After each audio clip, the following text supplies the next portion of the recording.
Hello, everyone. I am back as promised with Brandon of Bram Astrology.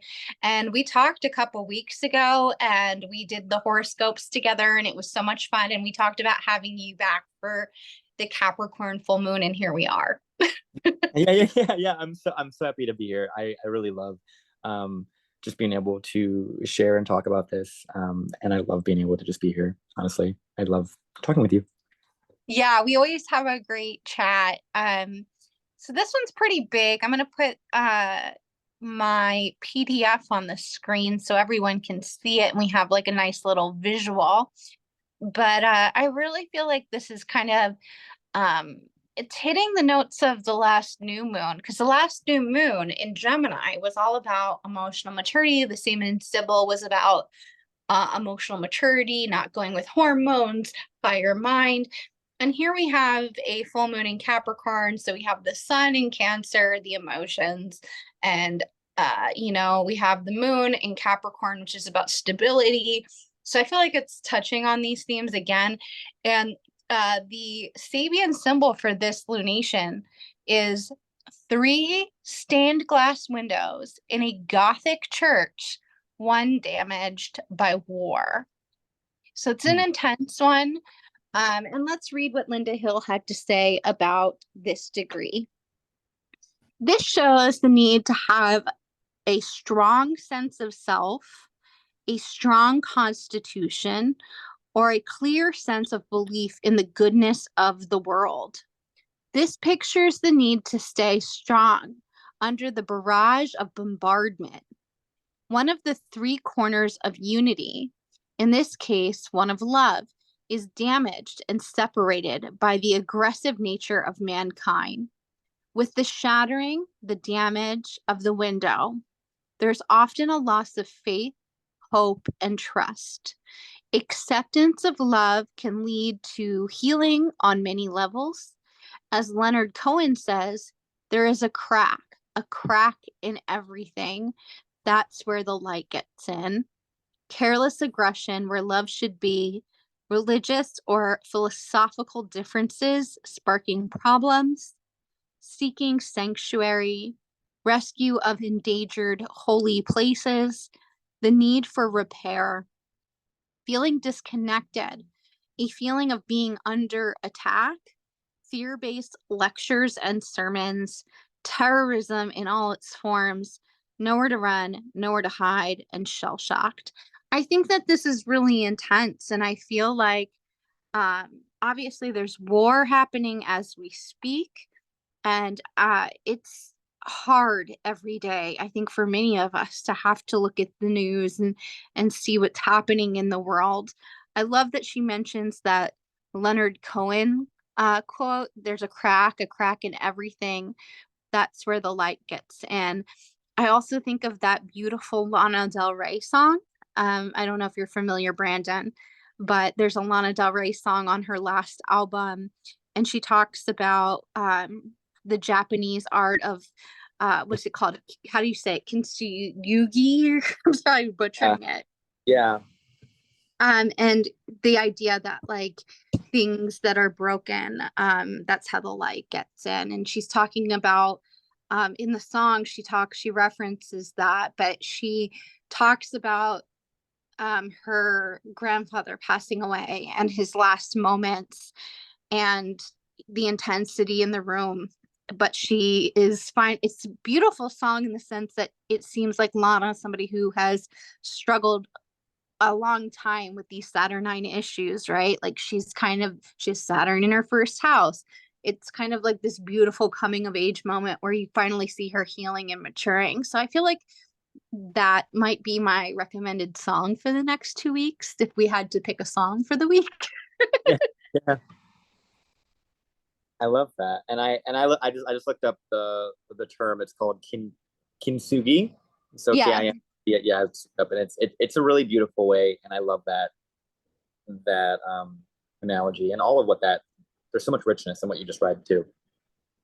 Yeah. So the new moon in Gemini had the Sabian symbol that was about emotional maturity. And this full moon also focuses on these themes. So I think we're really looking at emotional responsibility, family responsibilities, taking accountability for things within our family systems, maybe even just in the law of the land, of powers that be, taking responsibility for something, restructuring our work and home life, and possibly in a more literal sense, construction in the home. Do you have anything you would like to add to these themes that we might be dealing with?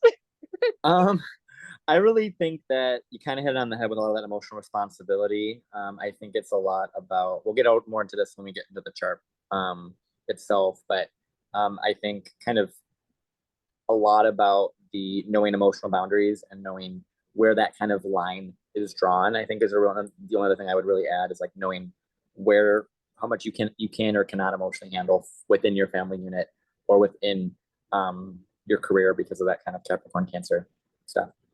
Mm-hmm. Yeah, I think I've been thinking a lot about the terms emotional maturity, and we were talking a little bit about this off air. But for a long time, I just thought that that meant that like I would know how to handle myself without having these big outbursts in public or, you know, emotional meltdowns. And that's actually not what emotional maturity is at all. There's a really great book. It's called Adult Survivors of Emotionally Immature Parents that I would recommend if you are somebody who kind of grew up in an emotionally immature household. I read the book. It's incredible. And it really kind of goes into what emotional immaturity is. And emotional maturity is more so, you know, somebody who, for example, can't, you know, talk about feelings, or avoids feelings, or, you know, might jump into relationship to avoid the feelings of sitting with oneself, or not being able to take accountability when you hurt people, having like a lack of perception of how your actions affect others, right? Like those are the things that emotional immaturity are more so. It's not about, you know, having emotions or not having emotions. Emotions are natural. It's how we sit with those emotions, how we well, and what we do as a result of those emotions. When we are acting from a place of shame, we can cause a lot of harm to ourselves, to others. It's when we overcompensate, you know, it's where we get into ego battles, things like that. That's emotional immaturity, not so much I cried today. Yeah, yeah, agreed. And I think the only other thing I think is kind of relevant to what we're just kind of talking about too is kind of the emotional limits and the ability, like you said, to sit with oneself and understand that one's emotions aren't going anywhere and you can't run from those feelings. And with the moon in Capricorn in specific, it's kind of like there's that long term emotional kind of work and understanding how your emotions are affecting your long term goals or how your inability to sit with those feelings will ultimately, in the long run, may be detrimental to a lot of things if you just allow those feelings to kind of come out. So yeah, I think there's a lot. There's a lot here. Yeah.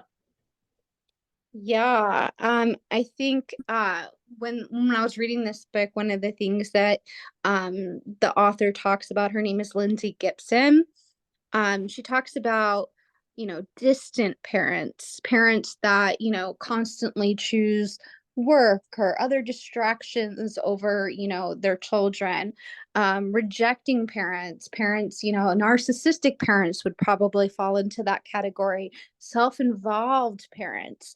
Um, and so, you know, it's, you know, for example, like some of the ways that it more commonly will affect a child or, you know, an adult in later life is when you, for example, have like a distant or a rejecting parent. Children will learn to, you know, lick breadcrumbs off of a knife, right? Like they will Yeah. learn how to take emotional scraps rather than to, you know, seek loving, safe relationships. And so you can get somebody who, you know, ends up repeating that pattern of abuse, right? Um, Emotional intimacy involves knowing that you have someone you can tell anything to, someone to go to with all of your feelings, and everything. You feel completely safe opening up to that other person, whether it's in the form of words or an exchange of looks or just being together quietly in a state of connection. Emotional intimacy is profoundly fulfilling, creating a sense of being seen for who you really are, not how others want you to be seen. Or and it can only be in a space where we're not going to be judgmental of one another. Yes, absolutely. Like respecting what someone is capable of feeling and what they're capable of really like meeting them where they are, I think is a lot about where this is at. But then also knowing within your own self how you can um, push your own limits because you know you can handle to feel more feelings, or you're being responsible with how you're managing your emotions and managing your feelings. I think it's a really um, good part of the conversations that I think this full moon in Capricorn is really going to start bringing up in a lot of ways. Yeah.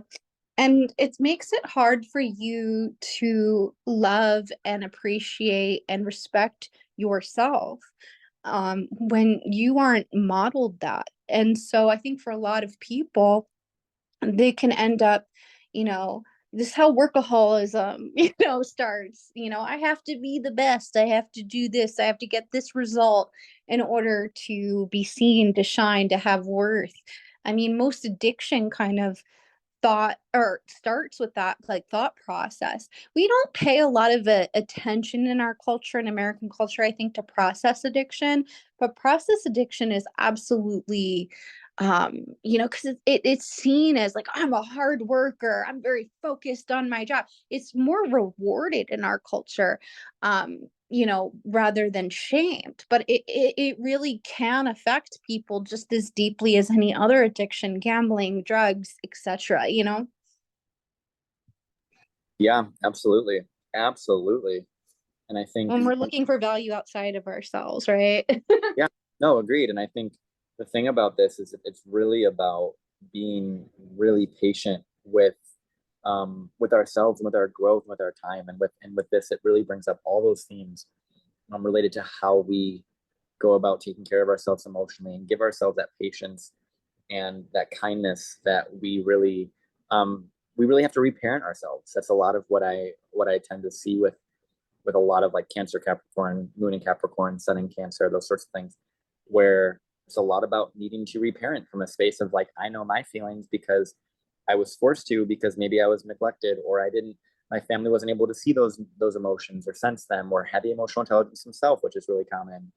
And it's about reparenting and being your own emotional safety, which I think takes a lot of hard looks at yourself and a lot of, obviously, like you said, emotional responsibility, being responsible and holding yourself accountable for where your feelings are impacting your life, in all ways, positive, negative, the whole gambit, and your emotional involvement with your family may be, you know, um, hindering your growth and their growth at the same time.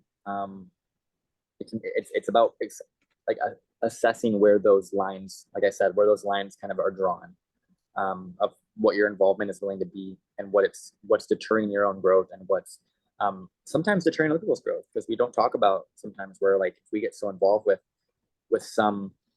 uh, some people, we tend to stop their growth sometimes because we're trying to delay their inevitable fear or their failure, and we don't allow ourselves to say, okay, enough's enough, I'm going to step away and let them be their own person and do their own thing. And if they fail, they fail, but that's part of life. And you have to let people sometimes go in that regard, so they can Yeah, develop emotional maturity. Yeah.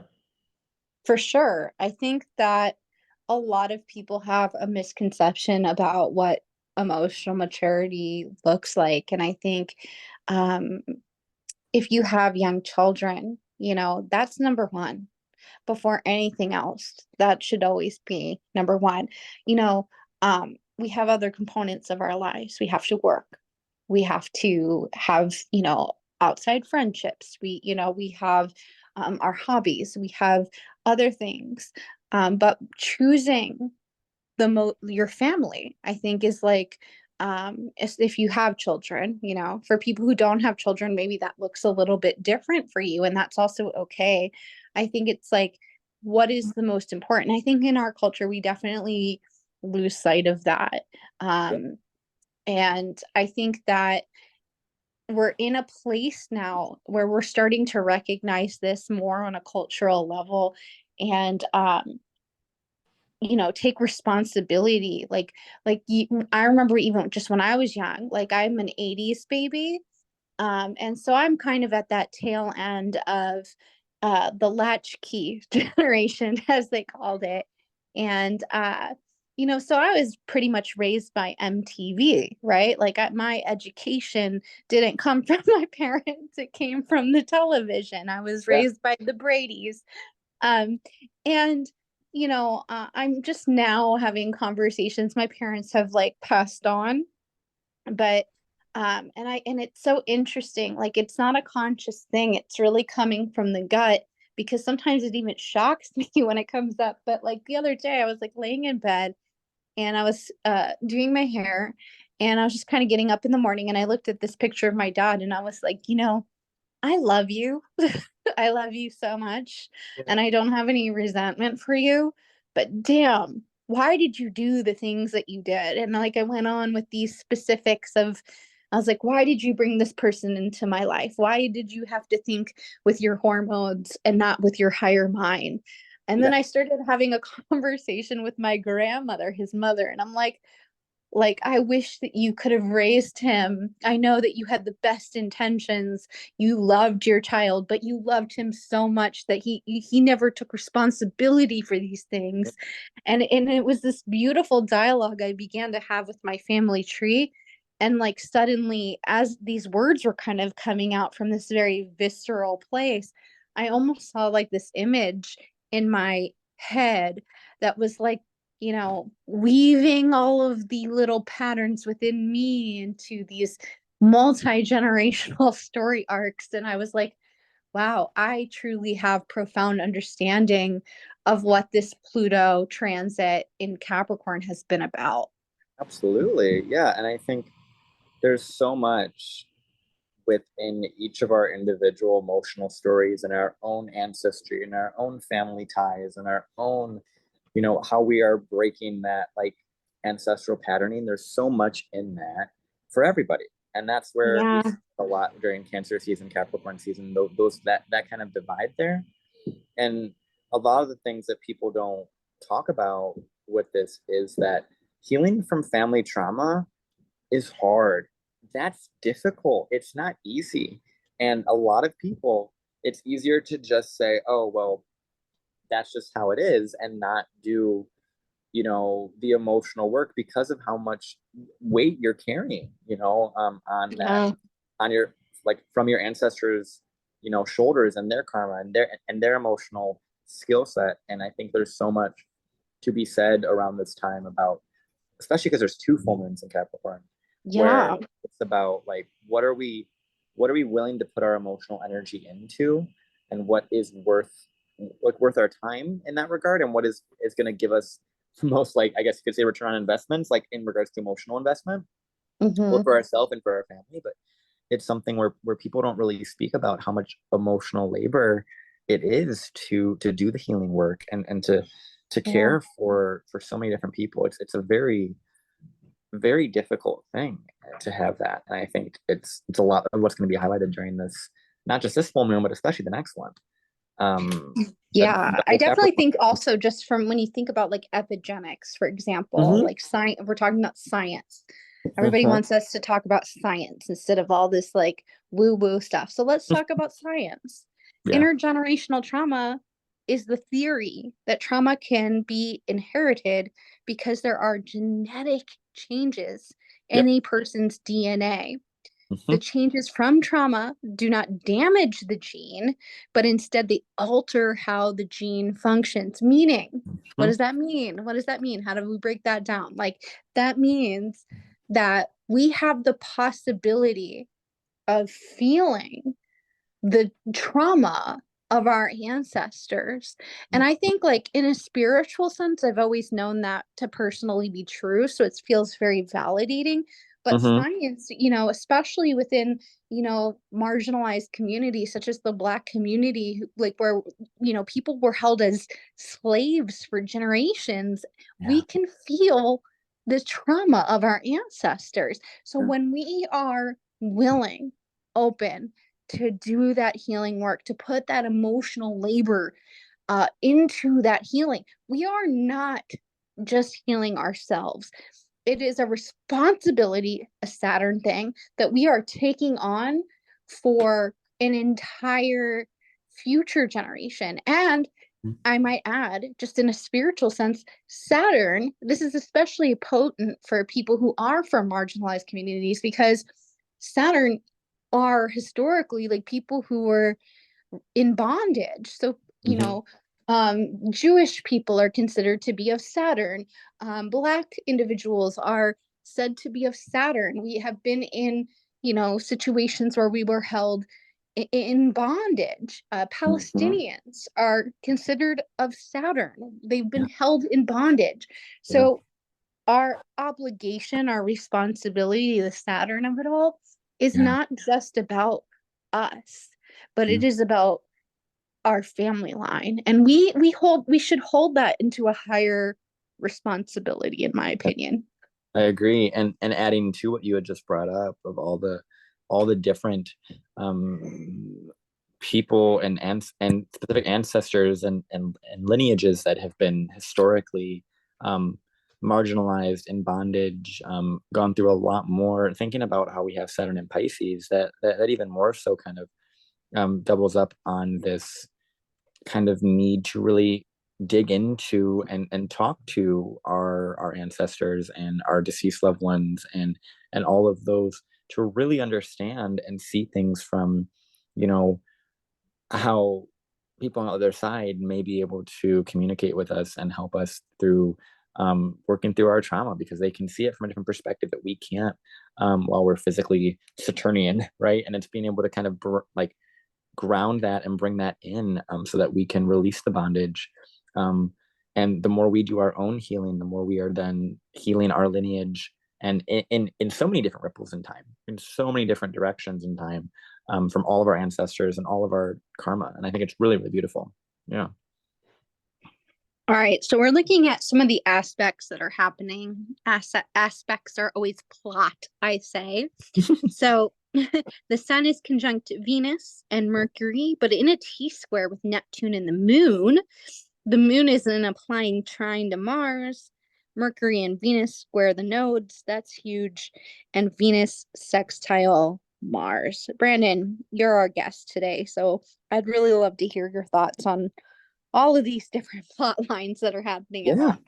Yeah, absolutely. So I think talking about, like, I guess I'll kind of go in the order here. So speaking on this, the sun conjunct Venus first, I think it's something that speaks to really refreshing those sorts of values, refreshing, you know, how it is that we are relating to what we value, to our family in this example, because it is in Cancer, although the conjunction happened in Gemini. It is still something about the new moon. We're still kind of getting off that kind of new moon-ish energy of when the sun and Venus come together, and kind of that refresher. Same with Sun Mercury, we have that as well, kind of within the mix. So there is a lot of reassessing of values, and now that it's in Cancer as opposed to being in Gemini, it's a lot about those deep rooted values, those deep rooted kind of, you know, what do we value on an individual level? What do our ancestors value? What would we need? Because Cancer speaks about that emotional need and that emotional regulation aspect. So there's a lot of that there, and obviously with the T square with Neptune, that's one of the more, if not the most prominent aspect in this full moon, because it is really, really close to an exact square there, and it is something that is going to lead to quite a lot of kind of like ability to emotionally kind of see a lot more differently, but also get lost and not want to deal with the emotional responsibility that the full moon in Capricorn is likely bringing, and doing escapist things, or idealizing stuff. But it can also be really great for utilizing art and different ways of connecting to your emotions, that are spiritual in nature or artistic in nature, or are able to allow you know, spirit to kind of come through and guide those emotional currents. And kind of having these really interesting dreams could definitely be a part of it that brings up more triggers. And the moon applying to trine to Mars, that to me speaks to, okay, we're going to actually get stuff done now, although it is Mars and Taurus, once again bringing up that Venus and Cancer kind of quality. So it's really digging into that that value system that we really all individually hold dear, but also seeing how it relates to our family and how it's kind of like enough is enough. How can I make sure that I'm not carrying this karma with me, or this lineage and this pain with me? And then finally, the Mercury Venus square the nodes and Venus sextile Mars as well. These are both aspects to me that speak to kind of being able to really see how we are, how we want to go off in our own direction, and how we cannot really allow other people and their karma and their path to really get within our way. And we're going to start seeing during this Cancer season, and I think I spoke about this before with you, maybe off air, but with it being Cancer season and us having so many lunations this month or this season, it is always going to bring back what happened during the eclipse cycle that we just had in April. And so there's a lot of this kind of, the plot holes of what had happened during that eclipse are definitely going to be kind of being highlighted and kind of coming back up. And we're going to kind of see what those missing points were at this time, and being able to talk about them and see how they relate to our values. So I think there's a really, really, really cool stuff happening. And a lot of power, especially considering it's one of 2 full moons. So that's what I would say. Kind of a little long-winded there, but it's okay. Context, that's what we're here for.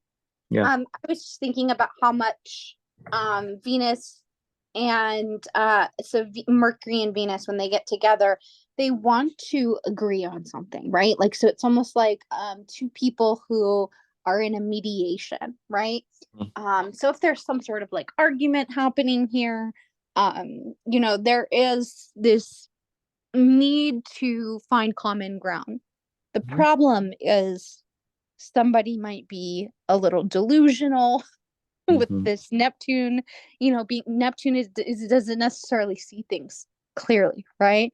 So this can, Neptune in its highest octave can actually be sweet, like coming to a resolution. In its lowest octave, it can be someone who is stubbornly pressed and choosing the path of least resistance and doesn't want to agree or come to a resolution, and it's gonna like elongate this. I think also this is super important as well to think about the nodes in this, because the North Node in Aries is all about fight, and it is telling you this is not a time for peace. It's not. As much as we might want peace, this is a time for war. This is a time for fighting. This is a time for individuation. This is a time to, if you're, whatever you're passionate about, wherever Aries is in your chart, you're seeking more of that, right? And so some things are worth fighting for. And with Mars, the planet that rules Aries, sitting there in Taurus, right? Taurus is a really slow, stubborn kind of energy, but it's making these aspects, particularly to Mercury, right? Like it's making harmonious aspects over there. So it's like what we think, what we believe, how we compare, contrast information, the what we're saying, the Mercury stuff of it all. We might be a little stubborn or hard pressed to not make that change. Now, if there's some sort of like family argument happening, or because I say this because this is Cancer, or like somebody, fighting a landlord in the home. Like I'm trying to think of different scenarios that it could be. You know, this can be somebody a little like one person really like passionate, I'm in the right, and the other person being like, I'm a little delulu, I'm in it to win it, I don't care. Yeah. Like I'm not gonna come in peacefully, I'm gonna come in with my ego. We often think of just the sun as the ego, but Mars is also very much the ego, because it's what we want to be recognized for doing. Absolutely. Yeah, I think that with that Mercury sextile Mars, there is a lot of more, it's conversations that definitely have a heightened sensitivity to them because it's a full moon, and that's typically when we see a lot of heightened emotions. But with that Mercury sextile Mars, I do think with that heightened emotions and going towards honoring your own feelings, I think you can really take that more cooled off approach after you get a little heated, right? There's kind of like this heat index that kind of may increase, but then with that Mars Taurus, it kind of is forced to kind of go a little bit slower. Um, but it can also be like enough is enough and kind of just really steamroll stuff too. So it's really about with that Moon Capricorn and so much stuff in Cancer about that emotional patience that we kind of talked about earlier. Um, Yeah. and being able to know when to act on your feelings and when to kind of wait and feel them more and really sift through how you're reacting, why you're reacting, where that comes from, and find the right words to it. Which this particular aspect, the Mercury sextile Mars, I think really does speak to that ability to slow down and find the right words to tell how you're feeling. Um, Yeah. yeah. Mm-hmm. I also just want to mention too that like um what are we fighting for? Mars and Taurus. We're fighting for resources. We're fighting for um we're fighting for resources, but resources look different. This isn't always like it could be a very much like a financial argument, right? Mm-hmm. But it could also be energetic. Like what do I have, as you said earlier, the emotional labor, the space for? Mm-hmm. Where do I need to be a little bit more patient with other people? Where do I maybe need to like move some of these stubborn beliefs that I have, right? Or Mm-hmm. stubborn ways of doing things. Um, Mars will eventually meet up with Uranus, Mm-hmm. and that's an explosive aspect. Yeah. And I feel like that's kind of the crescendo of this, right? Like it's all going to kind of lead up to that, and that will be happening at the 26 degrees or degree of Taurus. And so if you have that degree in your chart, definitely keep an eye out on that if it's in, especially if it's in any of the fixed signs, right? So Mm-hmm. just thinking about that too, that's like a powerful that is a fixed star. That is, Medusa. That's like the imagery of like the woman with snakes for hair, like she's been uh trigger warning, she's been sexually assaulted and now she's out for blood. That's kind of typically what Medusa represents. And she turns people to stone. So I have a feeling, Taurus is also a Venus ruled sign. So this is about women. This is about, and like maybe this is having to do with women's bodies. Maybe this is having to do with, there's been a lot of conversations in the media about, seeking restitution for men who have sexually assaulted women, like the P. Diddy thing. Yep. Nickelodeon just did that documentary on Dan Schneider, right? Like we have all these themes kind of happening right now. Yeah. And so that, with that being the crescendo, I can't help but think like this is a big cultural moment. Mm-hmm. Absolutely, absolutely. And I think it's something that um we don't see a lot of blue moons that often. So that's definitely a part of highlighting these things. But also I think it's really interesting to think about this full moon and this blue moon, these blue moons happening in the sign of Capricorn, which associates with, those in authority, those like kind of top down structures, if you will. And Saturn in Pisces also relates to those hidden things and kind of bringing that out in the media and really addressing it in a way that allows us to kind of take that veil away and see the reality for what it is, especially in those in power, with that full moon in Capricorn not happening just once, but also twice. And the second one is going to be conjunct Pluto, which is much more kind of more exposing that unethical use of power that a lot of people within our system and within our society have used to their advantage, and being able to really take advantage of so many like different marginalized or different weaker people. And I think there's a lot of reframing, especially as Pluto goes back in and has a little bit more time in Capricorn, the final kind of degrees, and we won't ever see that again in our lifetimes. It's something that I think we're really going to take that final, hit at, late stage capitalism and breaking down these really unethical authorities and really take back that authority for ourselves, meaning we're the ones that are responsible for ourselves and doing the Capricorn Saturnian thing. And I think it's really difficult, but it's something that I'm really happy that so many things are being aired out as they should be. It sucks it took this long, but I really think there's definitely this switch kind of happening with the exposing of what we all knew was there in big media and in corporations, but exposing it in a way of holding them accountable and shifting the power Pluto Aquarius back to, you know, those of us just generally in society and having the resources of community in a lot of ways. Yeah. I love that. Is there anything else you wanted to say on the aspects before we dive into horoscopes? I think the only other thing, I mean, this isn't really necessarily about the aspects, but the only thing that I feel like might be relevant, just because I'd rather bring it up now than later, is yes, we're having the second full moon in Capricorn later on, and the only thing that is really interesting about that is between now and then, Saturn's also going to go retrograde, which is the ruler of both this full moon and the next, and then Pluto is going to start kind of playing around as well and be a lot more of a highlighter in the next one. So I think having that Saturn thing happening in between these two, and then also the Mars Uranus will happen at that time too. I think there's a lot of kind of calm before the storm, but kind of setting up that strong emotional maturity before we move forward. So that's all I really want to say about that. But I do want to ask you, you're an evolutionary astrologer. Can you talk a little bit before we dive into horoscopes about what a Saturn retrograde period would be from an evolutionary standpoint?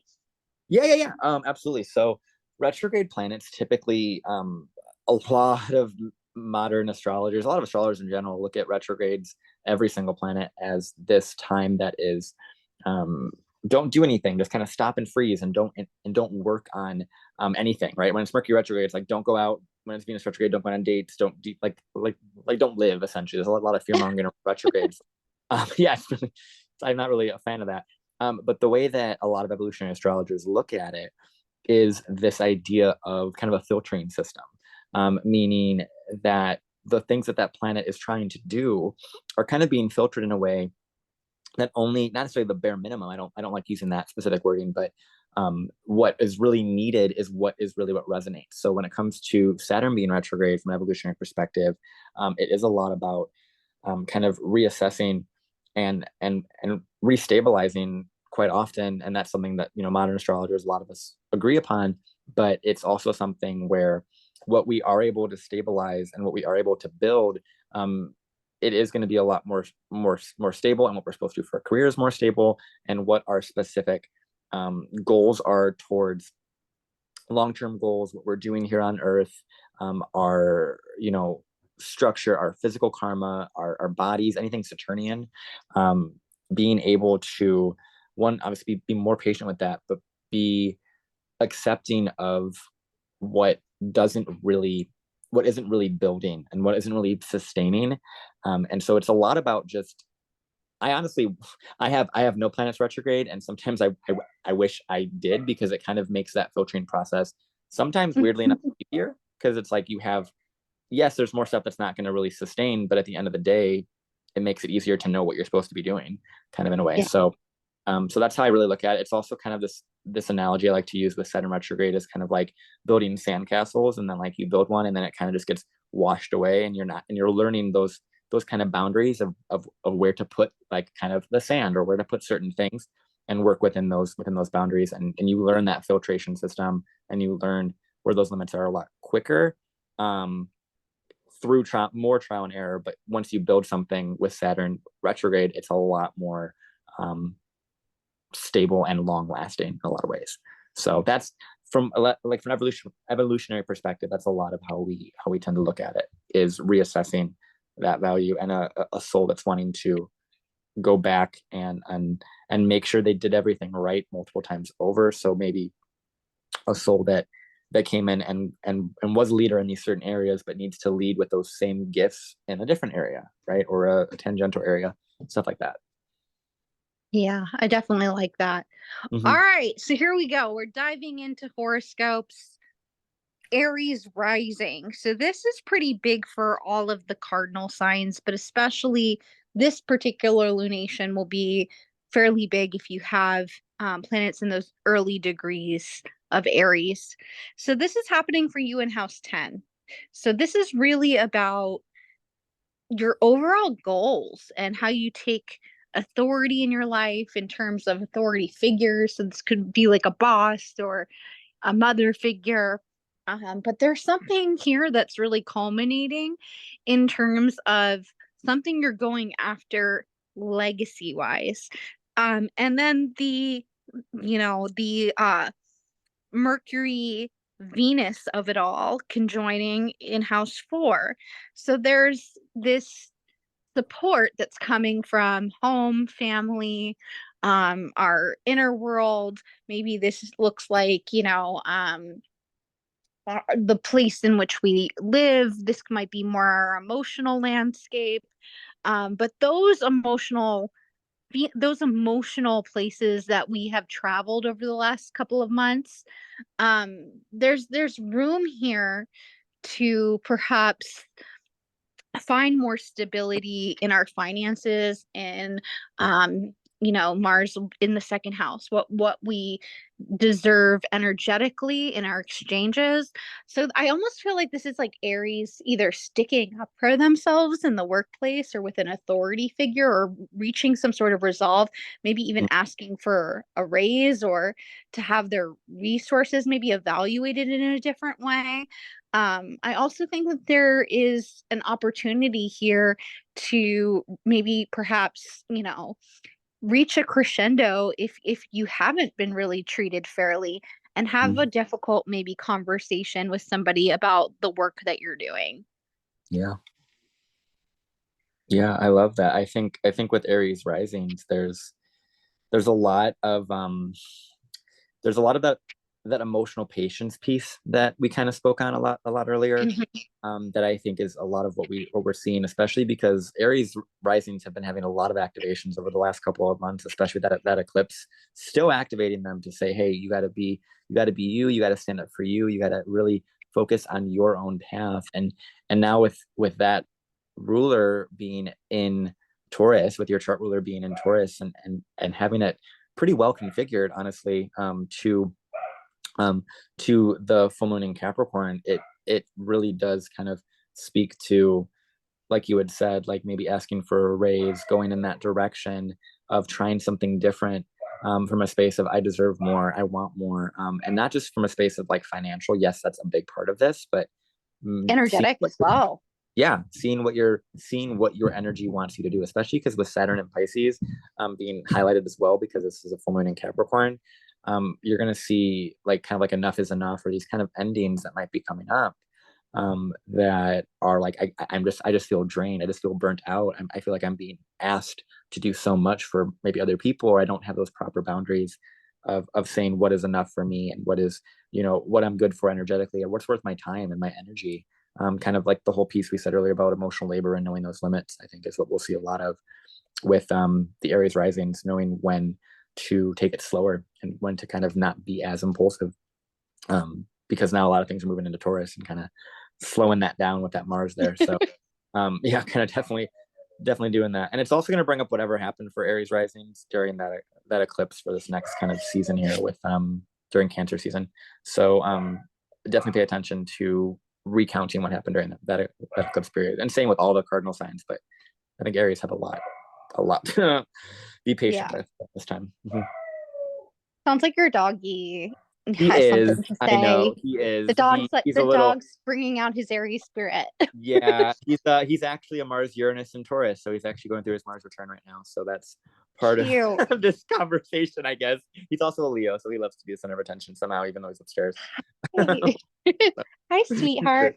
He's great. Yeah. Hmm. Okay, so I thought it'd be fun to pull a card. So I'm gonna pull from like this Ask Angels deck that I have. and it says the flow of abundance for Aries.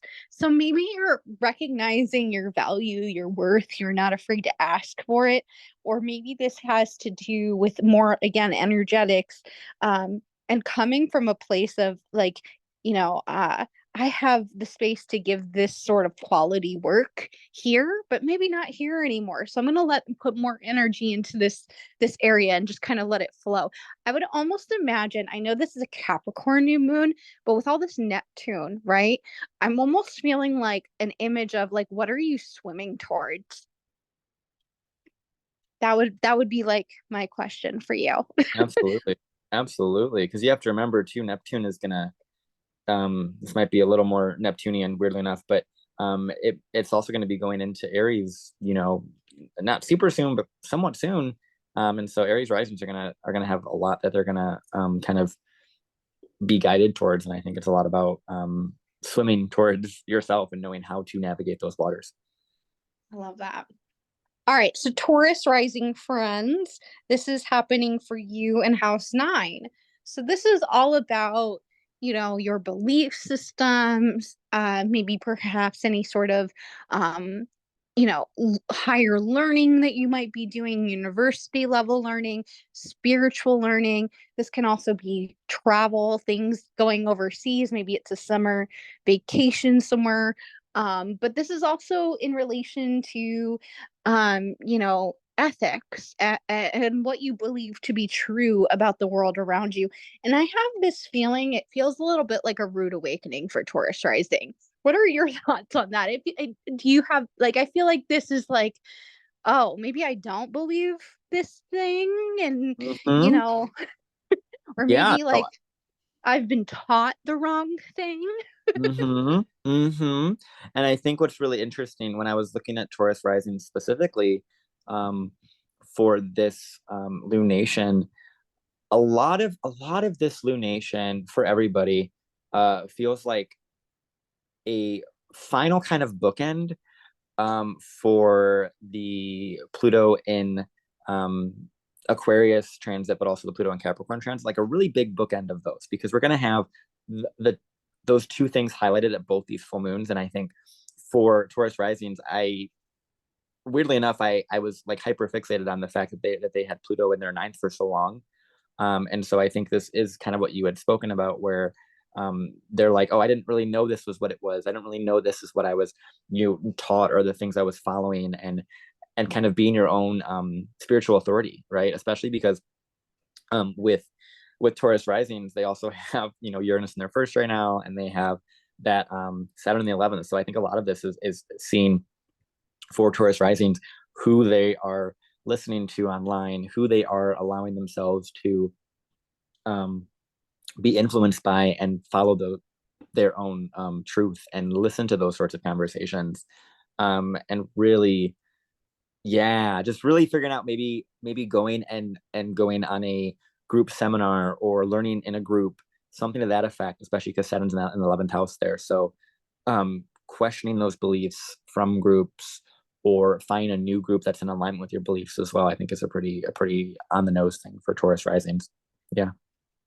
Yeah, you also have Mars in your first house, so I'm just wondering like what, maybe there's an argument going on that can be also like resolved within this 2 week period, or needs to be Yeah. resolved within the next 2 weeks. So I feel like, there's good energy here if you have that going on, if there is something more difficult going on. But I think it's about like getting out of your stubborn nature, and maybe perhaps having to like, maybe this is the Neptune of it all, seeing things from someone else's perspective, Yeah. um or like seeing things in a way, maybe, oh, what happened here? We I had a don't little know. accident, guys. Oh, let's go back. Maybe seeing things in a new way. The card that I pulled for you guys is forgive. So whether that's maybe some forgiveness within yourself for not seeing things a certain way, or maybe that needing to actually forgive someone else, or maybe that you need to apologize to somebody. I feel like the word that came up for us, and she's embracing this card. She's like embracing it, like she's running into it, giving it a hug. So if you need an energetic archetype to embody, forgiveness. Yeah, I agree. I really like that with the Taurus rising. I think one more thing I want to add really quick is that what's really unique about these Taurus risings, I don't know why I was so hyperfixated on them for some reason. I don't have a lot of Taurus rising clients really, but, or even people in my life, but what I find really interesting about them in specific is they're having a lot of interesting conversations about their values, not just because Jupiter is in Gemini and in their second, but this full moon is also, of course, highly in that Cancer house, that third house of your family's opinions, your kind of conditioning, your way of emotionally reacting with your words. And I think with Mars in your sign in Taurus, there's a lot of just that, knowing how to speak up for yourself, knowing how to work with that emotional sensitivity, and know what is worth talking about, and what is worth fighting for. I think is what we'll see a lot, especially as we talk about people like that have that Mercury Mars sextile really highlighted. So obviously Cancer and Tauruses. I think there's a lot about knowing how to navigate those emotional waters in a safe way when it comes to conversations and things like that. Awesome. Okay, so Gemini rising, this is happening in house 8. So this is where you combine your resources with other people. So this could be financial, this can be more energetic as well. This is psychological too. Like this is like moments of transformation that come from intense life or death kind of moments, your phoenix moments. Mm-hmm. So I feel like this is an intense time for psychological breakthrough. I feel like for Gemini rising, this one feels a little more intense than some of the other signs. Mm-hmm. And I would almost feel like this could be a good time to maybe isolate a little bit, and maybe perhaps take a little time to yourself, take a little time for therapy, take a little time to, if you might have a psychological breakthrough. You might start to see the areas in which maybe you've restricted yourself. You might have, this also are fears. So fears coming from lack, fears coming from our father figures. Saturn themes might be kind of at play over the next month. So we might be having to face our fears. We might be, on the precipice of a psychological breakthrough that might be difficult, having to sit with things that are kind of difficult, but ultimately are going to be for our best interest so that we can shift and transform. What are your thoughts on Gemini? The Gemini risings, I think this full moon's really unique for them because Jupiter just went into their sign. And so there's a lot of like activity for them in specific.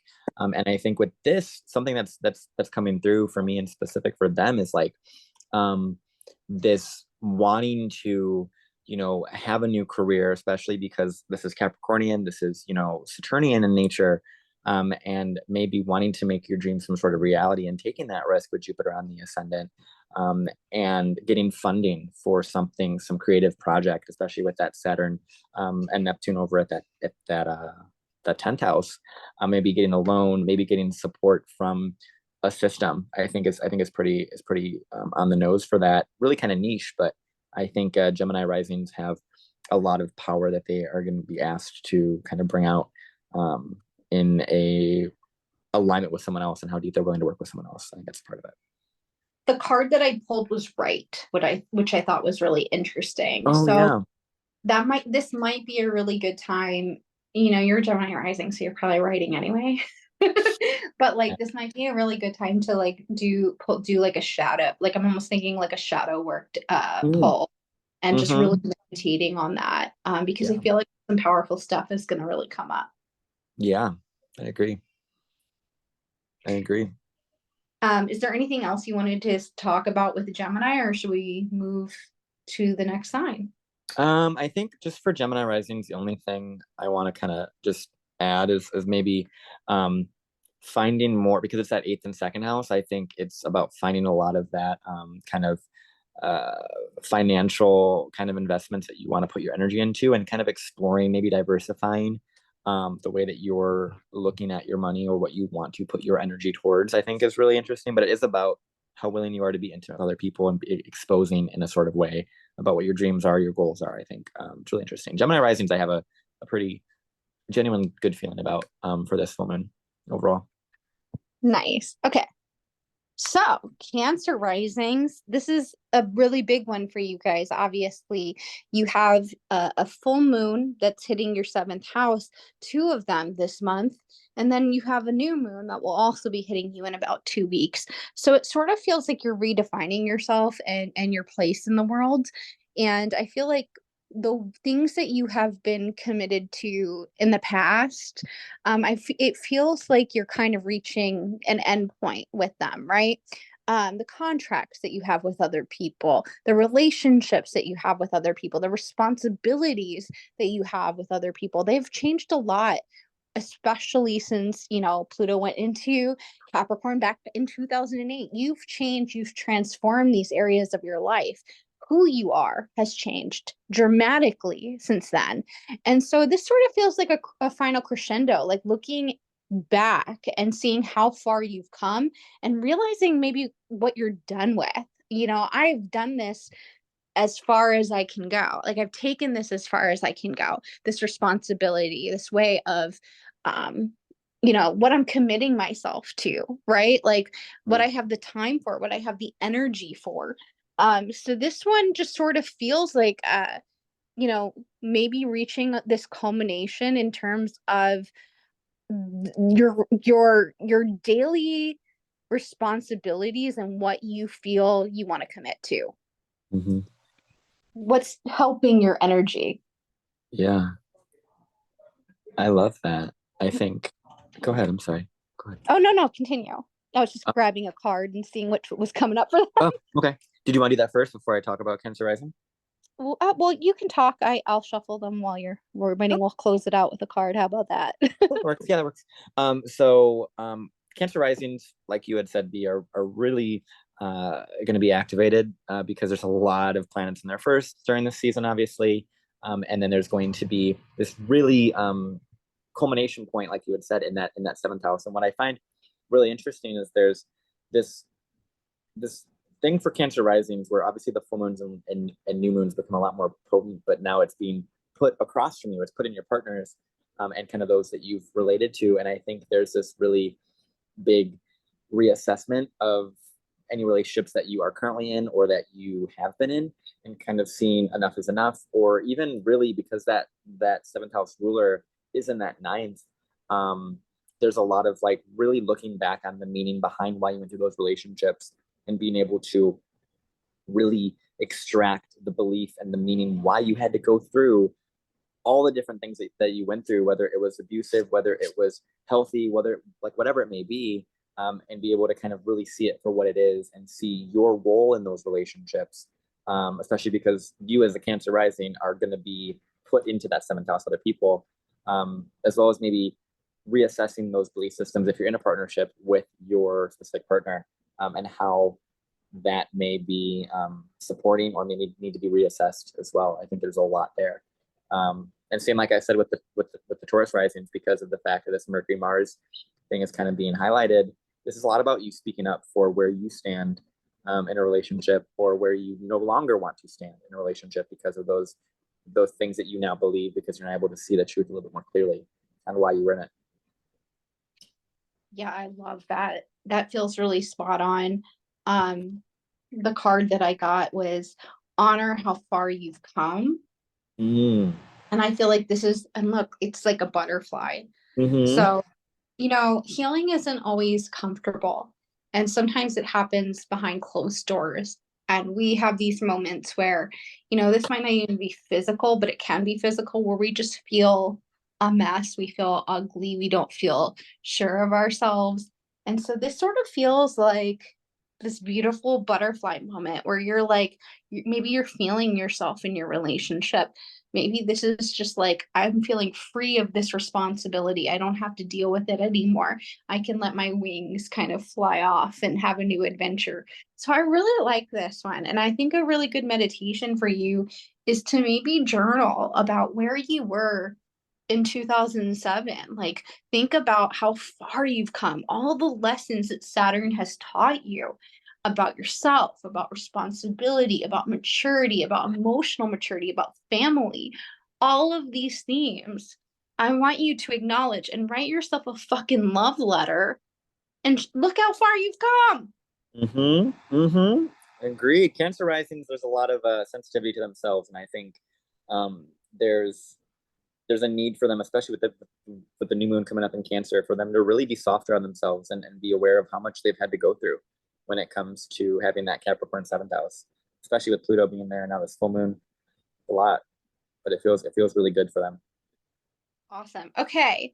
We've made it to Leo rising. So Leo rising, this is happening for you guys in house 12. I would love to get the evolutionary astrology perspective on this. Yeah. So in the full moon in the sixth house, in regards to Oh, sorry. I said the 12th. I was thinking about sorry, I was thinking about Venus, or sorry, Venus and Mercury are in your 12th. Sorry. okay. So what did you want me to where did you want to look at this at? Yeah, still please go on. Let's talk about the 6th house, 12th house access. I apologize. Okay, we'll get there. We'll get there when we get to Aquarius. I think we can definitely talk about that for sure. So with the sixth house, this is really a lot about the karma that we have to kind of acquire here on Earth, what we have to do physically, the debts that we have to pay, not really in like the financial sense, but in the like busy work, the kind of like things that we have to do for those in a day-to-day life and kind of to work towards our goals, and how we are fitting ourselves into society and with other people. This is the house between the natural fifth and the natural seventh, which is Leo and Libra, which is between who am I and who is someone else. So a full moon here can definitely be putting limits on what you are really allowing yourself to work towards. Right, we see the sixth house full moon kind of towards this a lot more of the emotional labor part of it. Right, taking a time, taking a beat, and taking a break so that you can allow yourself to honor the feelings that are coming up, especially because so much is going on in the 12th house for you guys, that there's going to be a need for you to assess those specific things that are limiting your capabilities or limiting your ability to get your day-to-day work done. And with that Saturn in the eighth house, find trusted people that you can kind of work with and allow yourself to just kind of be felt in all of what you're going through. So yeah, Leo risings have a little bit more work to do, or even more so less work to do. And I think it's about that resting time that I think Leo risings definitely need to lean into. Yeah. I'm also thinking Mars is squaring your ruler, like and so this could be actually kind of exhausting. You know what I mean? I'm almost feeling like I got to get shit done, but Mars is in Taurus, man. And so it's almost like maybe it's about slowing down. So I'm almost imagining, every Leo rising that I know is like very physically active. So I'm almost imagining like a good meditation for this is like, instead of doing cardio or walking or things that require you to speed up, maybe this is a really good time for like Pilates or something that or yoga that actually like kind of forces you to slow down a little bit too. The card that I pulled for you guys, not surprisingly at all, was quiet your ego mind. So I would almost feel like this is a lunation where trying to quiet the mind by paying more attention to the physical body could be very helpful. Capricorn is a grounded earth sign, so it likes practical things. It's Saturn, so it wants structure, right? So almost like I feel like setting a meditation around your exercise routine, tuning in and tuning out of the chatter in our heads can be kind of something that will help be it like a meditative practice for the next 2 weeks. I agree. I love that. Couldn't have said it better myself. And I love hearing your perspective on things. Yeah. All right, so Virgo rising friends, this is happening in house 5. So house 5 has to do with like our creativity, our self-expression, our creative babies, as well as physical babies. So if you're a parent, this could be having to do with your children. this also has to do with the areas of love and pleasure, the places where we can be a little bit more hedonistic. And for Virgo risings have a hard time with hedonism, I feel like. And it's not necessarily like, for me, like I feel like guilt is a very Capricornian theme. So it's kind of like, oh, I indulged yesterday, but now I feel really guilty about it.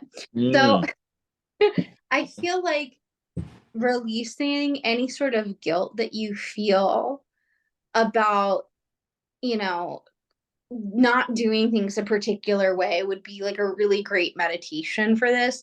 I Mm. also just sort of feel like this is, a wonderful time to really kind of express yourself and to, um, if something has been on your mind and weighing on you for a while, this seems like a great time to just sort of find a creative way to sort of get it out there. Like one thing I've been doing is I've been working a lot behind the scenes on this like Oracle deck. I don't think I'm going to make it in a tangible form. I think it's just for online.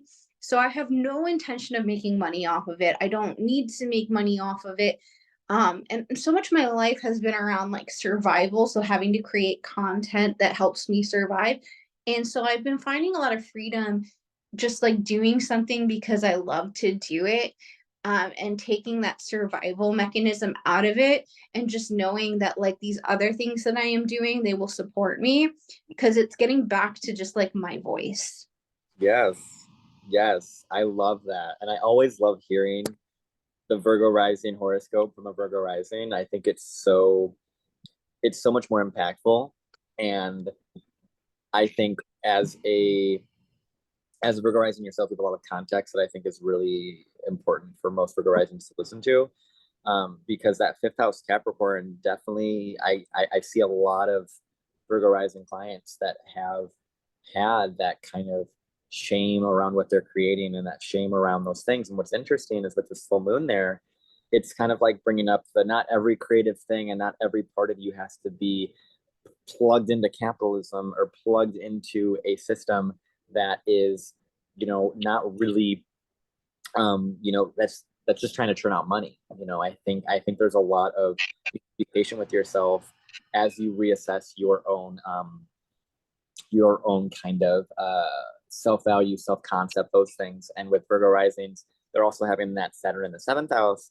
So we're seeing this kind of connection between partnerships that may be hindering your ability to express yourself creatively, or in the same vein, supporting that. It's really about kind of how the rest of your charts align too. But I think there's a lot of that connection we're seeing here with that full moon in the fifth of like I can express myself fully to this person or find someone to express myself with, kind of learn those boundaries of how much of yourself someone can handle, and how much of your own creativity and your own inner child you can put into a project or into a person or into something, and not let them necessarily have it be something that is so capitalistic and so Capricornian and Saturnian, and let it just be enjoyable and just have fun.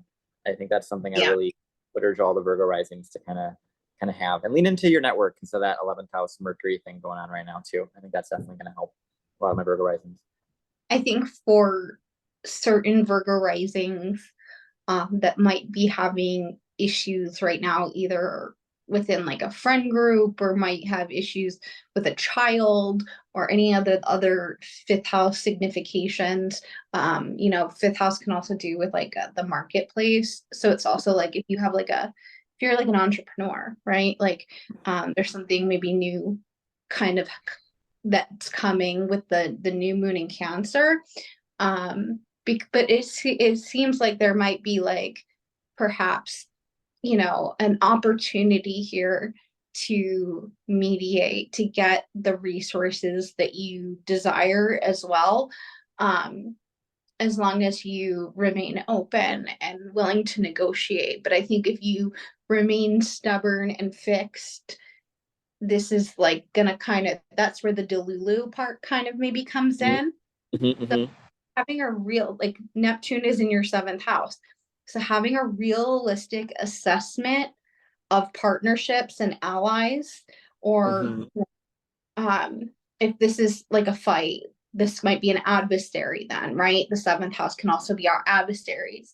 So as long as you're real and you're not seeing things as you wish to see them, which can be hard for Virgo risings, um, they can see things the way they wish to see them rather than they are. But I think if you're really practical with this one, there can be a solution achieved.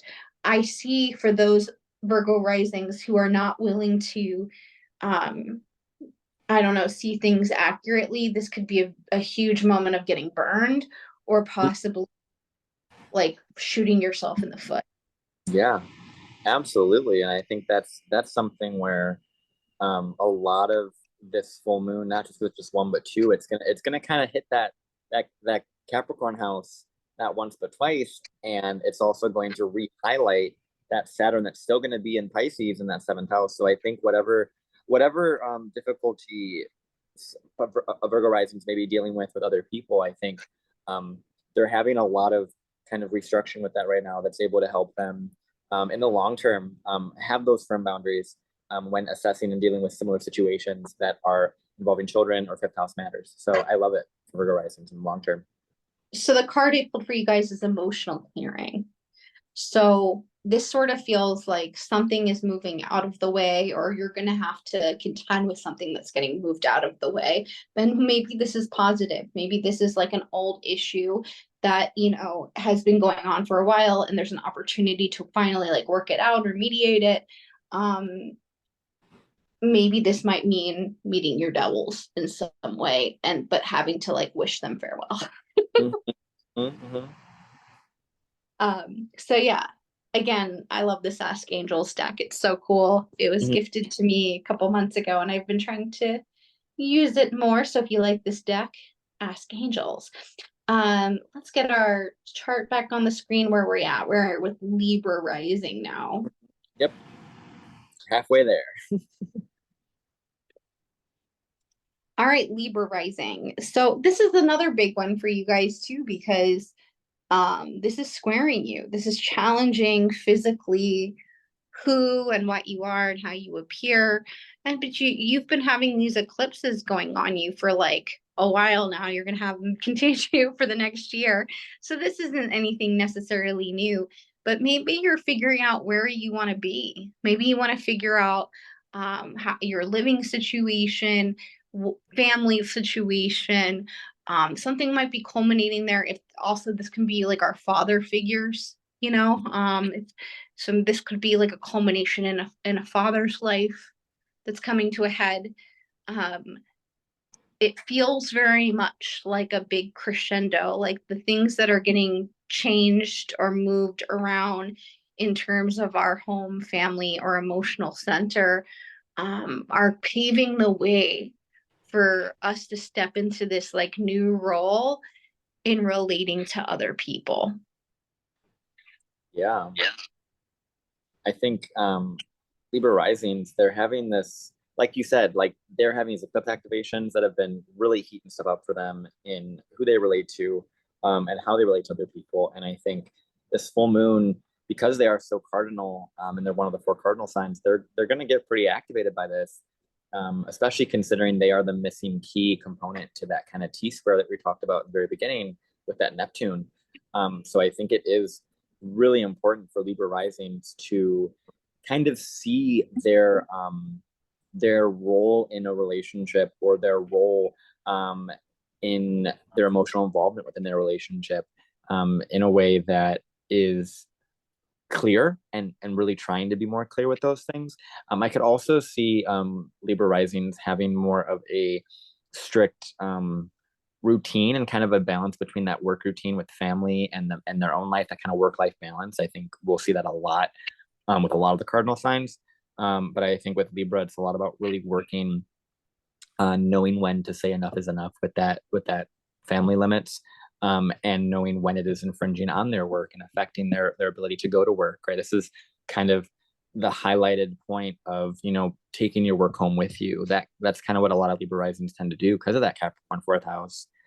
And I think with this fourth house being activated and also bringing into that sixth house and with Saturn there, you're gonna see that Libra risings are gonna have the like I'm going to work a lot more. I have to do these things. I have to work for this family, but also it's kind of like knowing where that divide is and knowing when enough is enough on both ends, right?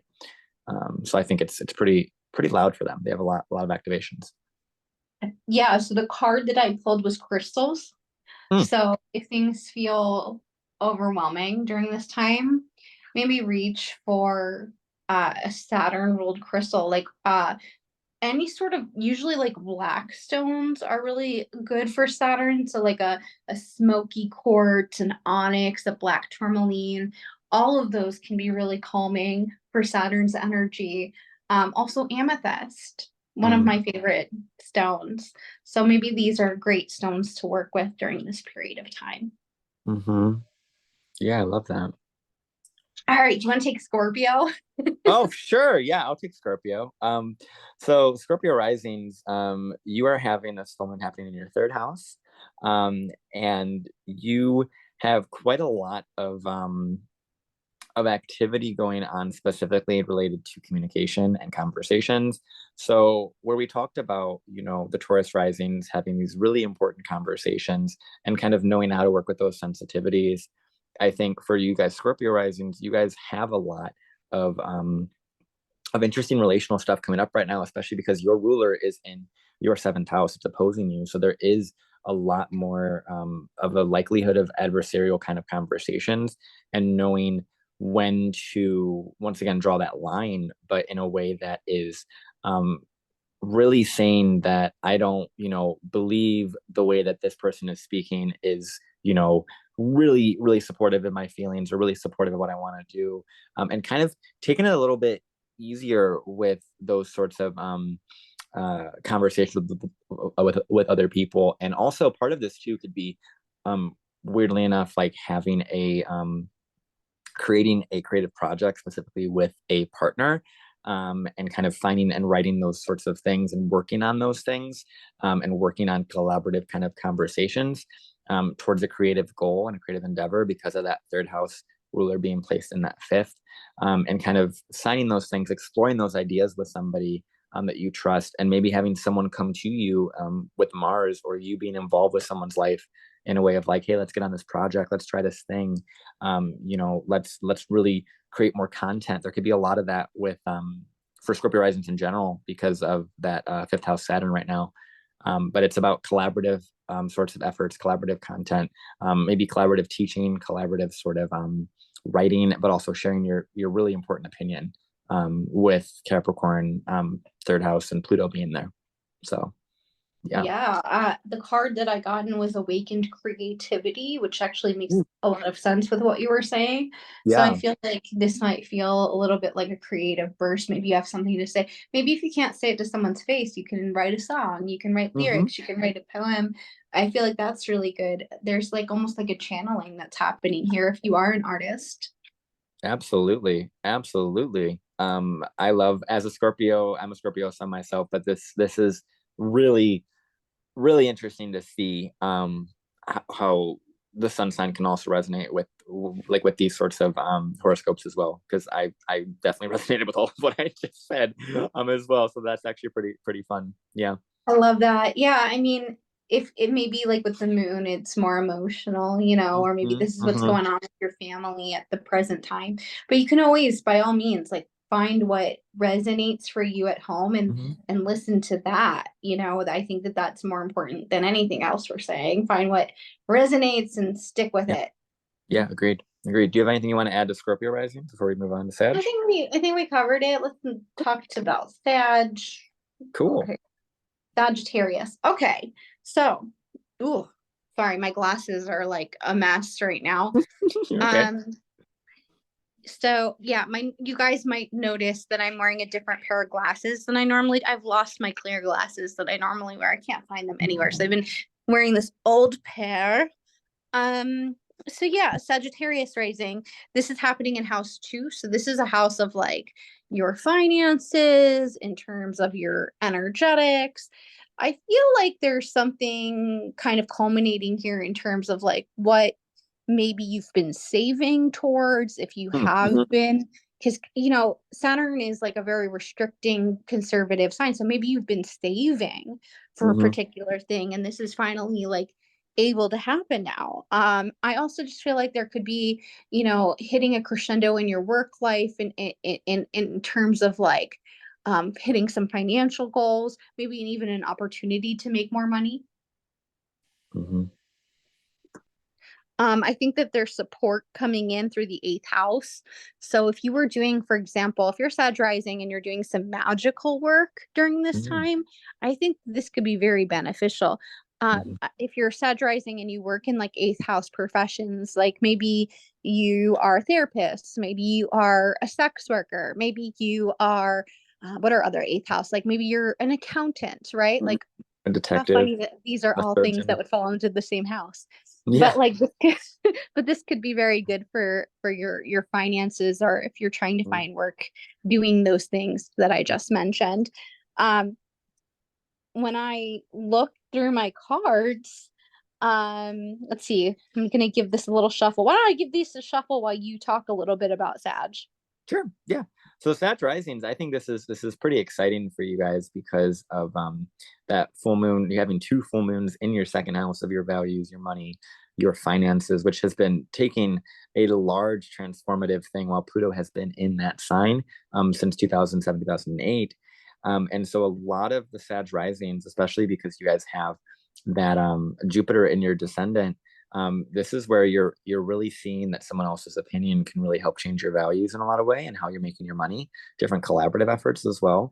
A lot of Sag risings because they're having that Saturn in the fourth house, which will be highlighted during this full moon.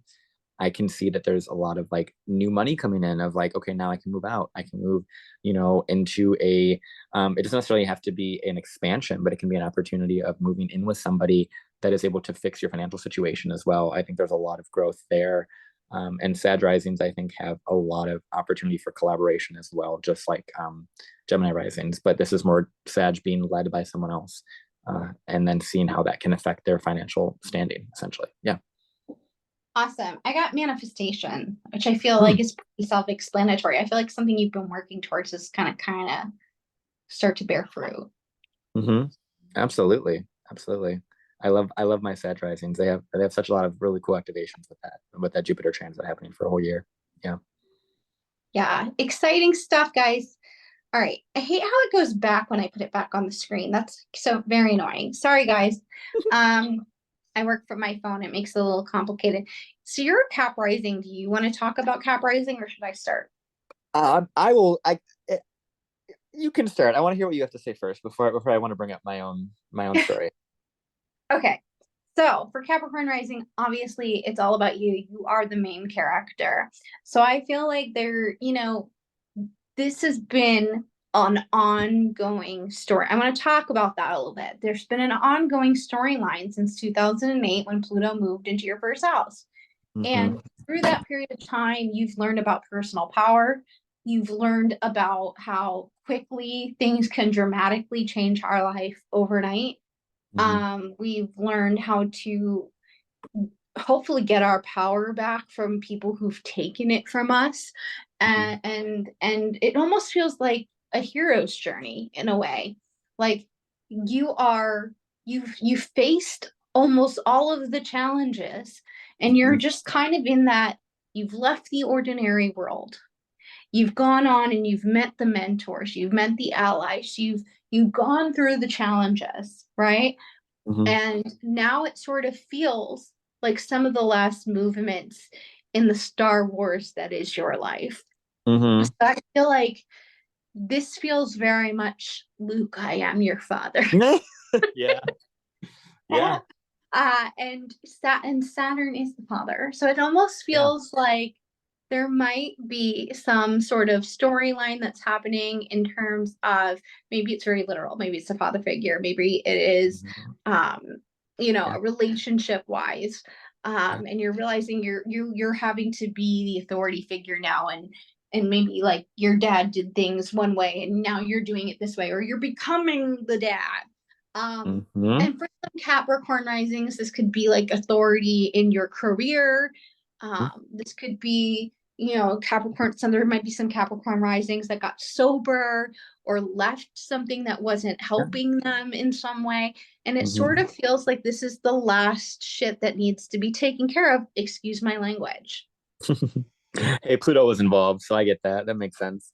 Um, I think all of what you said rings true for me, and it resonates so deeply with me with all of what I'm going through as a Capricorn rising. And I think my stuff aside, with Capricorn risings, what I see for this chart in specific is a lot about, obviously, you guys are the main character. You guys are where the full moon is happening in, not just once but twice.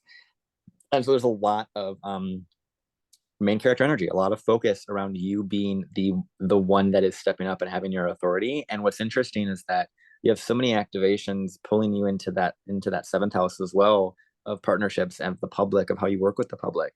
And seeing as your ruler Capricorn is going into that third house, it's a lot about specifically the how you sell yourself, how you speak to the public, how you find ways to authoritatively kind of move within those spaces of I am my own authority. I am my own, sort of boss at this point. I trust my own autonomy to make the right decisions and say the right things.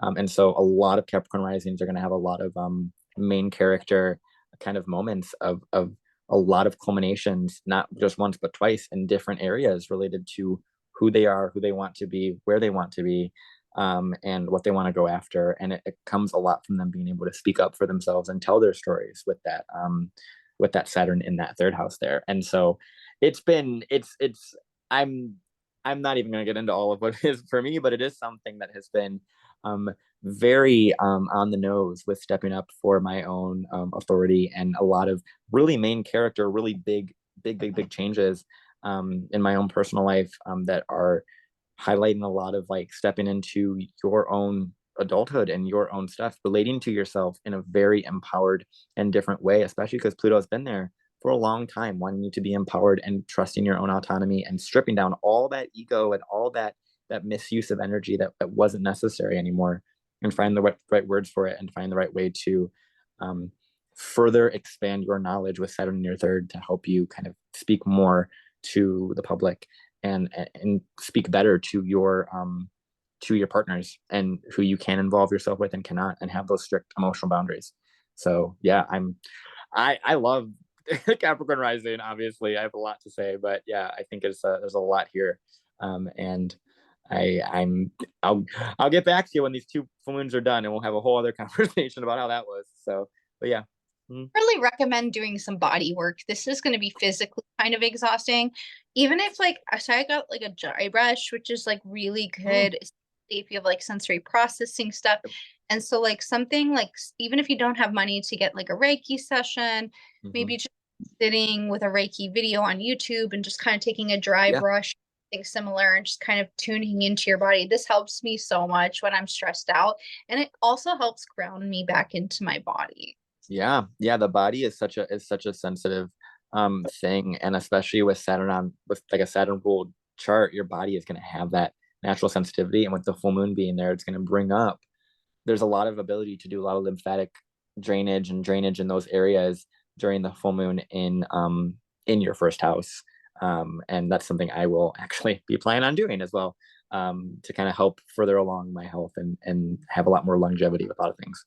Yeah. I got all these masks a while ago when I was having, I was going through some shit, and then one of them was gifted by a client who works in beauty for a reading, and it was so I got like, some of them are like kind of cheaper. I'm a little scared about trying them, but hopefully they had some good reviews. But I got these masks, and I don't want to forget, like, Saturn is the skin. Yes. So this also, it could be a simple meditation, like putting on a mask and tuning into your body. Yes, listening to your body and understanding the authority and the care and the structure it's been able to give you and provide you, and honoring what it's helped you survive while Pluto has been in the first house. I got was your authentic vibration. So it feels kind of like this is a come to Jesus moment. Like, this is who I am. Take me or leave me. This is who I'm becoming. And I can step away from this old role that I was put in by somebody, and I can step into something that's more authentic. Absolutely. Love talking about this one, obviously, but I think we should move on to Aquarius before we get a little bit more into that. Yeah, let me put the chart back on this screen, guys. Thank you for bearing with me.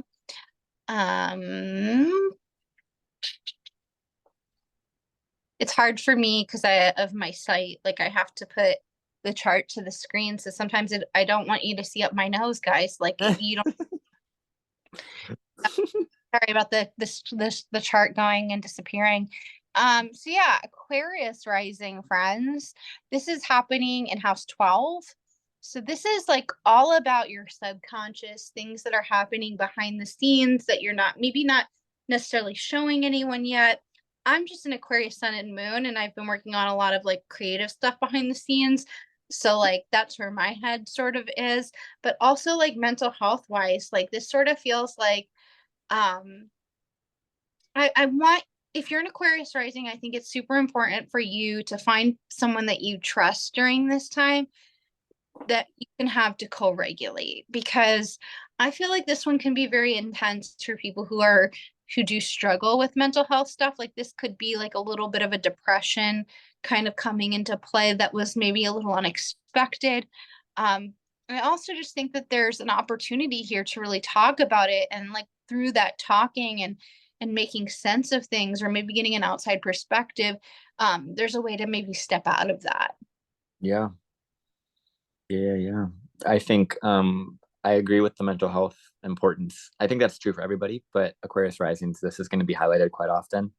And it's going to be re-highlighting all of the spiritual work that you've done and the growth that you have done, and being able to put it into value, and what you've survived and what you've been through, and what you have lived through and are able to speak on and experienced, from a spiritual perspective, is going to have a lot of value, especially because you're having this Capricorn full moon connected to your second house of value. So I think there's this big mental health or spiritual health survival that you went through, that is being re-highlighted, of like, how can I solidify this in a way that makes me know my worth, that because I went through this, and because it's really hard to go through and heal yourself and work from a space and of surrender and the 12th house, and being able to ground that into your value. But I think it's really about that, and you'll see that you have a lot more value, as you go through these lunations in your 12th house of what you went through and what you maybe cannot see. Yeah. So the card we got was breathe and become aware. And I feel like this is an important time to talk about the 4-7-8 breath, because I feel Mm. like your body has a control alt delete button when you're having anxiety. Breathe in for 4, hold for 7, and breathe out for 8. That's not hours, that's just seconds. Yeah. Otherwise, which could be a salute. No, I'm just kidding. Sorry, that's some Saturn humor there, guys. I didn't mean that. I'm not yourselves. I'm Yeah. not. Anyway, well, on that note, yeah, breathing and becoming aware of the body again, like how often does something intense happen? And I mean, for me, like I'm just thinking about what happens in my physical body when I become overwhelmed, and usually the first place that I feel it is in my butt. I usually Mm-hmm. feel a little loosey goosey, and then I Mm-hmm. start to feel it in my legs, and Hmm. so like it look different for everyone. But putting my hands at whatever part of my body that's starting to feel it to steady it is very Yeah. helpful. And then I imagine myself giving myself Reiki, like the Reiki symbols in my mind. If I Mm-hmm. if I can't move my hands, sometimes I physically can't move my hands to do the symbols. So sometimes I'll just do it in my mind's eye, and Mm. then just you know grounding in tools where I need to. 4-7-8 breath, my little dry brush, whatever Mm-hmm. I do, and getting back to self. Like you got Yeah. that. This is Yeah.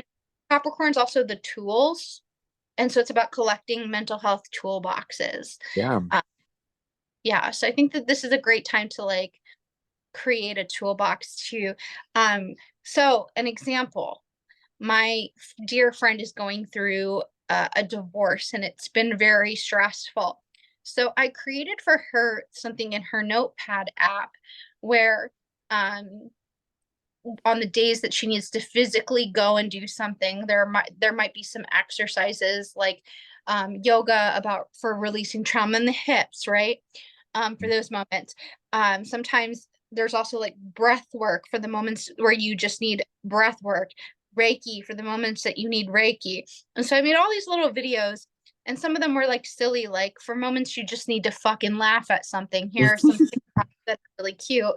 Um, and then like parenting stuff, whatever it is, right? I Yeah. made that for her. And so when she gets in those moments where she doesn't know what to do, she now has like a list of tools. So I might suggest thinking about these tools. What would you like, get it like as simple as like maybe this is a physical toolbox. Maybe you need to get a physical box, and maybe you have some vices in there, some cigarettes, right? Like some Nicorette, whatever it is, like the vices for oh shit moments. That doesn't mean we're going to go to them right away, but it means that there are sometimes moments where that's appropriate. Maybe Mhm. there's other stuff in there, smelling salts, whatever it might be. Fidget toys is another thing you can physically put in there. A dry brush, may I recommend again, a mask. All of Yeah. these are really good for a box like that. A video game, whatever. Um, Maybe this is more, I get anxiety at work, so I can't bring, a box of toys to work, right? And Mhm. and cigarettes, because anyway, or maybe I won't have a job anymore. So maybe, maybe having like oh, one thing I really love, this it's Rare Essences Aromatherapy Muscle Soothe. And it's Mm. one of the ones. So I like that mintiness, like kind of makes me feel a little alive and woken up Mhm. Mhm. from it. You can have something small like that. That's normal. But maybe it's just like something in your notepad. Like I'm gonna go. One of the things I have on her in her toolbox is for times where you literally want to escape and you don't want to be here, which also feels very 12th housey. Yeah.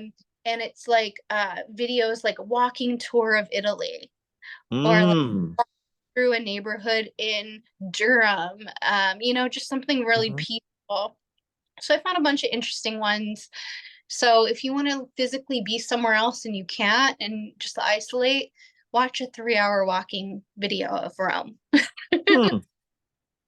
That is such a, I've never heard that as an option for like emotional regulation and kind of like connecting to something deeper. And I love that. I think that's such a cool resource from a mental health perspective, in addition to everything else that you listed, which I love all of these. I was eating that all up. I was like, I'm so excited Yeah. this is recorded. There's So a lot of different things. So you could have like maybe you're like somebody who just needs, I mean, go to your moon. Whatever your yeah, moon is, it's gonna tell you what your emotional needs are. So if yeah. like you're a Gemini moon, you might need some humor. So maybe like put like some like videos that make you laugh every time. For me, it's the dramatic chipmunk. Do you remember the dramatic chipmunk? Mm-hmm. Oh yes, actually no, yes I do. Yes I do. Yeah, like turns. Yes, I remember that. Mm-hmm. Maybe that's a tool. Like you don't think about that being a tool, but if it Yeah, makes you laugh, I like turtles, kids, whatever it is. yeah, yeah. My and I can attest for that with my mother. She's a Gemini moon, and one of the things that really helps her is just watching like pet videos and humor videos and America's Funniest Home Videos and all those things that are just a different sense of media that gets their mind in like a different, more positive framework. I think it's really cool. So any Aquarius risings with Gemini moons, y'all are eating this up right now. Like I would assume, but there's a lot here, and I did just want to touch on the Aquarius, the 12th house thing that we had brought up all the way back in Leo, about that Pluto, that full moon there, and from an evolutionary perspective, what Pluto kind of talks about. Because I know Aquariuses are definitely getting a lot of fear mongering from the Pluto Aquarius conversations, and I think there's a needing to reframe it in the space of looking at it from, this is something that is empowering me to be a much more powerful person. And the thing about Pluto bopping back into Capricorn finally for just a little bit longer and then going fully into your first house, it's about really taking out all of that mental health garbage and the spiritual garbage that you kind of might not be aware of, and really clearing that out and clearing out that toxicity and understanding those those toolboxes that you can kind of pull out of your tool belt, to kind of work with, because you've been through so much, from a disempowered space, and inevitably an empowered space that's eventually going to go to your ascendant and into your first house. It's going to really bring up a lot of a lot of really overly empowered relationship to your body. So it's really big about Aquarius risings to connect that spiritual space, mental health space, energetic health space to the body, as these full moons really highlight that, and then kind of, like I said, bookend that Pluto Capricorn kind of era. Yeah. I love that. All Mhm. right, we've made it to Pisces. Thank you for being patient. This is in house 11. So this is all about your friends, the groups in which you are a part of. This is how you connect with other people. Social media can also fall in here, Mm-hmm. but also your hopes and dreams. So I feel like there's a big culmination here, maybe in terms of friends, maybe in terms of groups of people that you know, maybe in terms of like if you felt like you didn't have a big support system. This can, Saturn is a supportive sign. It wants you to have structure to things. It wants you to feel that it's there to help you. Saturn's not there to abandon you. He's all about responsibility. So that's like the positive side of Saturn, right? So I almost feel like there's an opportunity here for like to get some support from some friend. Mm-hmm. Mm-hmm. And maybe it's much needed as well. Oh, absolutely. With Pisces risings, having Saturn in your sign is beyond a, kind of put on the brakes, kind of wake up call moment. And I think this full moon in the 11th is a lot about, like you had said, leaning into that support of others and leaning into those groups and those online communities, that can definitely assist you. And I think there is this really interesting Pisces risings are going through this really interesting time, especially with Jupiter freshly in the fourth house, of really trying to figure out and explore all those options and all those different opinions about what people think about you, and what you want to say about your feelings and all these things. And I think this is really about, um, finding that audience and those people that will listen to your feelings, and that you can slowly kind of, trust yourself to go into these spaces with the Pisces sensitivity that you have inherent in being a Pisces rising, and being able to say, I'm a part of a new, community, or I'm a part of a new group, and it's helping me kind of reestablish that rootedness that I really really want. So yeah, Pisces risings they're having a lot, but I think it's gonna be really fun in the long run because Saturn's there. So yeah. Well, the card I drew for you guys is connect with nature. So Mm. this might be a really lovely way. Maybe this is like I'm feeling exhausted by the world, but I need to fucking get some of this energy out. So like Yeah. inviting a friend to go on a hike, inviting a friend to go swimming, something like that, um, using nature maybe as the medium to meet. Yeah, it could be that, or it can also be with that Saturn in the first house, taking a lot of, go and taking a walk in like a beach, or taking a long bath, those sorts of things with that Saturn in there. And also researching. I really think, like you had just said about Aquarius risings, I think there's so much, in that toolbox that you mentioned previously, that would apply to, you know, all the Saturn rising right now, like Capricorn, Aquarius, and Pisces. There's a lot there that I think they can really ground into. And I think there's a lot of trying to find a bunch of different options of how they can connect to their body and their self much more deeply. And I think there's a lot of value in everything you brought up, B, with that whole thing. I want that like on like a PDF, something, because it's really, really cool. Really Yeah, go valuable. back and listen to Aquarius Rising. We dove a little bit into that, and what a toolbox looks like. So if you haven't listened to that, maybe go backwards because that would also really apply for you guys as well. Mm-hmm. Anyone. Yeah, no, I loved it. I ate it all up. I thought it was really, really cool. Yeah. But Awesome. yeah. Well, we did it. We finished. We completed. Is there any last message that you would like to send out into the world in terms of this lunation? I really, really urge a lot of people to look at this lunation from a space of, long term, obviously of that patience in that area. because we have Capricorn moon is always going to be this like long-term longevity, return on investment type of stuff. And it's really rare for us to have two lunations in that sign, but also, and I'm surprised we didn't bring this up until now, actually, but about referencing back to the new moon in January that was in Capricorn, because there's a lot of stuff around that time that I think is really coming to culmination once and twice. And then the other thing I just want to reiterate once again that I tend to reiterate not every season, but every season relative to the eclipse season of that year. But this Cancer season, there's going to be a lot of plot holes that are being filled in from what had come up during that Aries eclipse and that Aries eclipse cycle with the lunar eclipse in Libra and the solar eclipse in Aries. So know that that's part of what's going to be caked in to these dual lunations, and then obviously, of course, the Cancer season new moon and stuff. So just be aware of that. Take your power back. Be patient with yourself, please be patient with yourself. From one Capricorn rising to a Capricorn full moon, everything, just be patient with yourself as you process these really heavy emotions. Yeah, I love that. Well, where can everyone find you and follow you? And do you have any like live events that you're doing that you would like to promote?